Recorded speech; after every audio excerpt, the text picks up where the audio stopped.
people of the internet, it is I, Bailey, and I'm back with another art video, this time a collab with A Art Adventure, who you might remember because I did my very first collab with him as well. But this time, the tides have turned.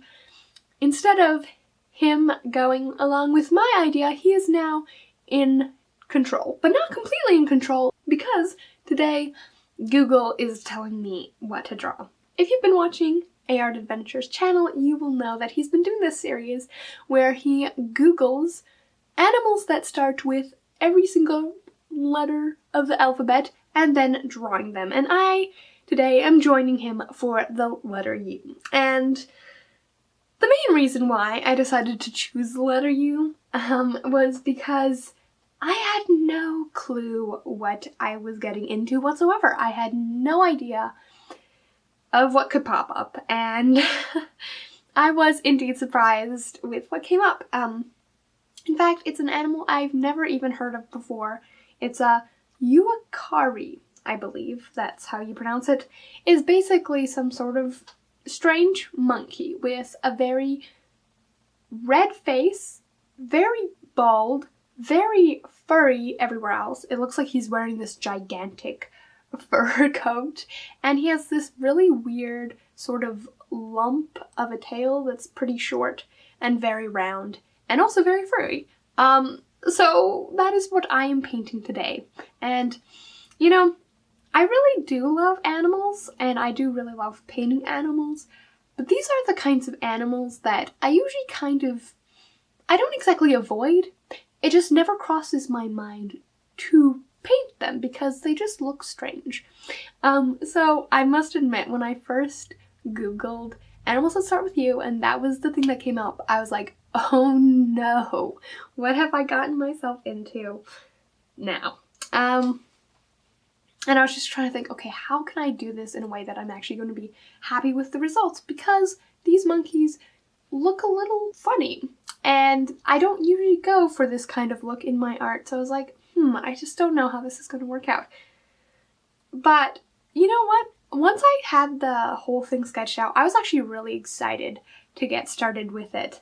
As you can see, I'm doing this circle thing in the background, which is one of the things that Christopher has been doing in all of his videos on this. He always has this circle in the background, and I almost forgot about it, but I really wanted to try incorporating that into my style because I don't usually do that kind of thing at all. And yeah, a little more about the actual art process here. I had a lot of trouble with this one, guys. I kind of mostly just jumped into it, which, looking back on it, was maybe a bad idea. I could have stood to plan a little more of this, which it's kind of ironic because right after doing that, I was watching one of the videos from the series that he did, and he was saying, yeah, this kind of thing you should usually plan because it's just better that way. And I was like, you know what? Yeah, I should have. So we kind of learned the same lesson. I started out this drawing with kind of this idea that I wanted to use a bunch of different mediums in it because I had just gotten some acrylic paints, some watercolors, some water-soluble graphite, and I wanted to try to incorporate all of these. So I started out with the watercolors, as you can see here, and that went pretty well. And then I kind of wish that I had just gone with the watercolors. It did cross my mind, but I'm pretty new to watercolors in a lot of ways, and I was a little too nervous about the whole uakari thing and like drawing that. It just seemed like it was going to be challenging as it was already. So I was like, okay, I don't want to just go with watercolors, but I still want to use them.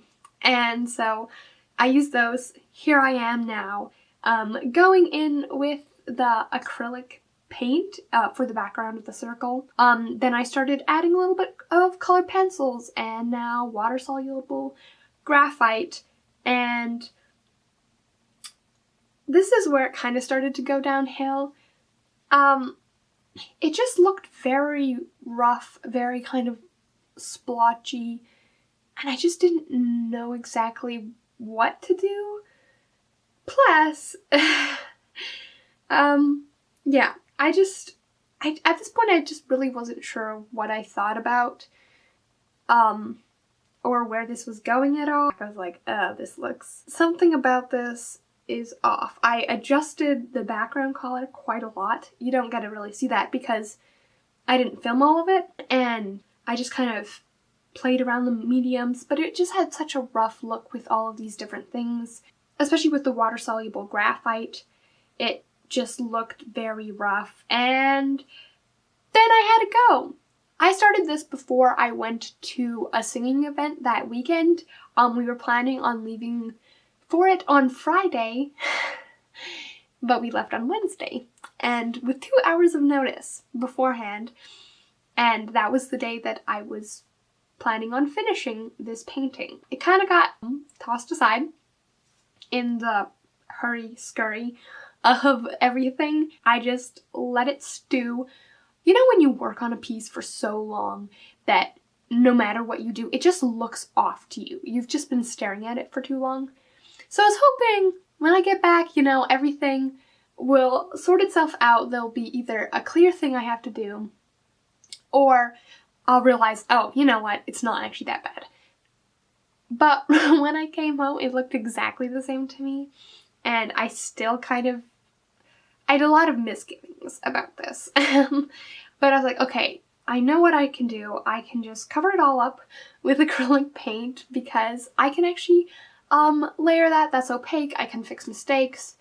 I'm just going to turn this into a basically completely acrylic piece. I do think it got rid of a lot of the problems, but even as I was working on it, I still couldn't help but feel like this just wasn't going to be a piece that I was that happy with, because, you know, it just happens sometimes. I ended up adding an outline around everything because when in doubt, outlines basically always help. Just adding an outline can kind of help bring things together and emphasize the right aspects of things and stuff like that.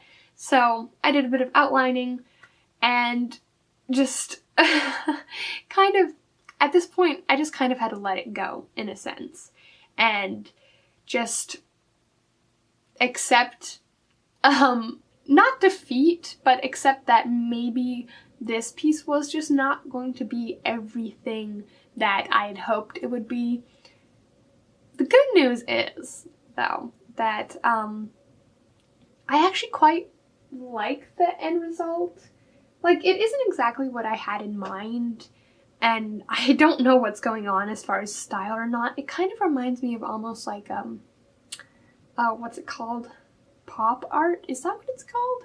And it's so weird because during the entire process, basically, except at the very beginning, I really felt like it was going downhill and that it just could not be saved. And only right at the end when I was like, okay, I'm done. I'm not going to touch this anymore. And I just kind of stepped back.